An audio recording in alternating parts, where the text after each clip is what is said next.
it kind of helps if you read the book not upside down. It makes a big difference. Doug Seaman, 2/23 of 21.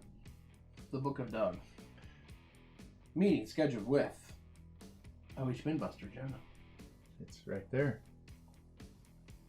Right there. Not I over like there. it. It's right there. I like it. So that's the Book of Doug. The Book of Doug. Verse something, chapter 2. Let's get this party started. Hey guys, welcome to this episode of OHBinBusters. We're glad to be back here. We're talking to you about wheat. It's really windy outside, so we decided to come back into the office. But Jonah and I want to showcase a couple of things getting into wheat season.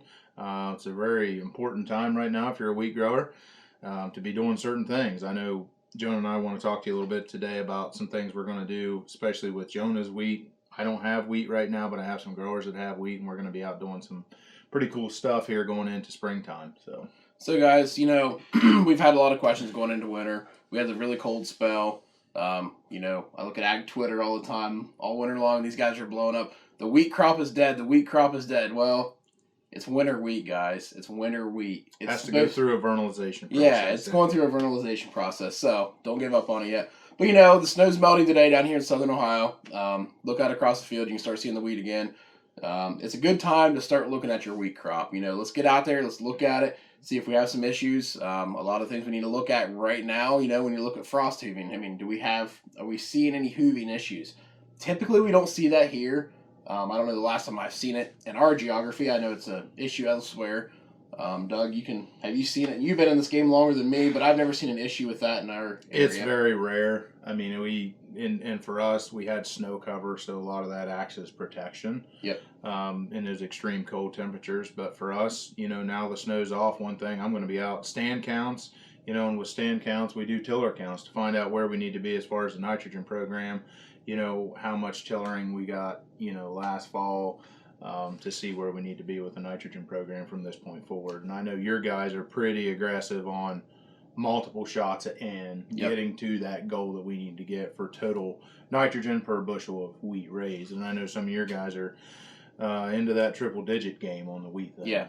So. And we do, like Doug said, multiple shots. We don't just front load that wheat with all the nitrogen. We base it off of tillering, the stand, everything. There's a lot of things that go into that. Big question I had over the winter, late January before we got the snow. Why is my wheat purple? Like, my wheat has turned purple. Is it dying? What's going on with it? That goes back to the starch buildup. We had that starch loading in the wheat. We had a very mild winter up until, middle of January when we finally got cold, really. We had a few cold, frozen, nights that froze over, but nothing crazy.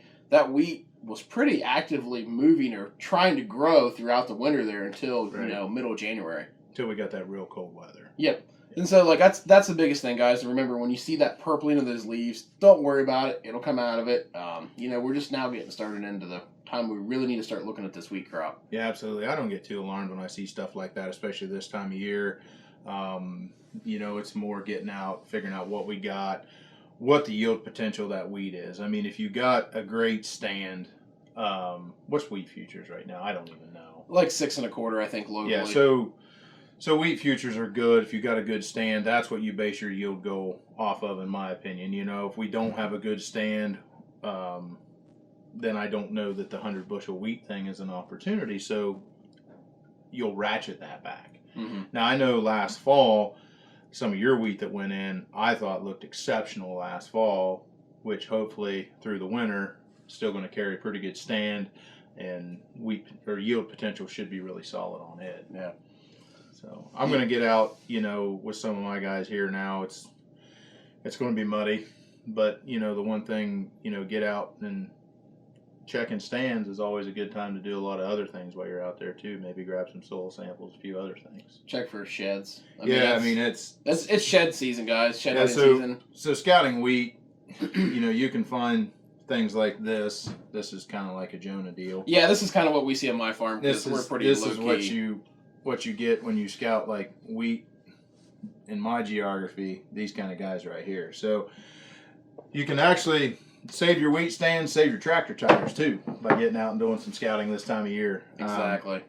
Jonah, I think, we'll do another update here as far as what we're going to do, what our plans are. Maybe once the it's super windy today, so the audio is not going to be good. But when we get a chance to get out there, walk through the stand, and explain what we're going to do for a nitrogen program based off what we're kind of seeing. So Exactly. And I think, today we just kind of wanted to give you an update on what was going on. The weather didn't support us being outside, but we still wanted to do it anyway. So in here, to give you kind of a talk. And Jonah, talking about that starch displacement and that weed is a good point. The only thing I want to finish off with, I guess, with, if you didn't get your P&K application done in the fall, which we had a pretty good opportunity here, make sure you guys get out there and get that done on the wheat acres as soon as possible.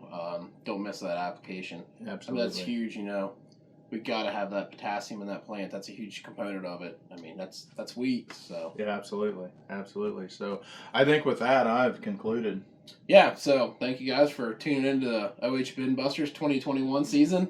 Look forward to a lot of episodes to come, and yeah, I'm really looking forward to I know we're talking about wheat, but I'm super excited about this corn and soybean thing. I know we're going to have some new players coming to the game this year. It's going to be a lot of fun for us, I believe. And we're going to plant some 450 corn this year, Doug. It gets exciting now. Running budget numbers for guys right now and looking at things, and I know we got some things going on in the fertilizer industry, especially on the phosphorus market. But still, it looks like there's profit at the end of the table. It looks really good this year. I'm excited for it. At the end of the tunnel, I said at the end of the table. But I think there is profit on the table for these guys, to take advantage of some grain contract numbers. And I'm not the best on grain marketing. If you look at my numbers from last year, we can all laugh that, hey, look what you could have had versus what you got kind of thing. But, it is what it is. So our job is to grow the crop or help the customer grow the crop, not sell the crop. Exactly. At least mine anyway. Exactly. So we're going to reference back to the Book of Doug, and thanks for tuning in. And we're going to go to lunch now, I think. Don't sell 330 corn. Is that what it says? Don't sell 330 corn. Right. Okay, gotcha. Well, that's chapter 7. Well, I was going to say it says Doug's buying lunch today. Is what I saw. So I was kind of excited for that. It must be an appendix. It says Doug's buying lunch. What did you see? Something about I beat you on beans, so you had to buy me lunch. I have to buy you lunch because I beat you on corn. Don't you see that? Oh, so the corn guy gets the free beer. I'll buy lunch. I have no problem with that. Thanks for tuning in, guys. Thanks.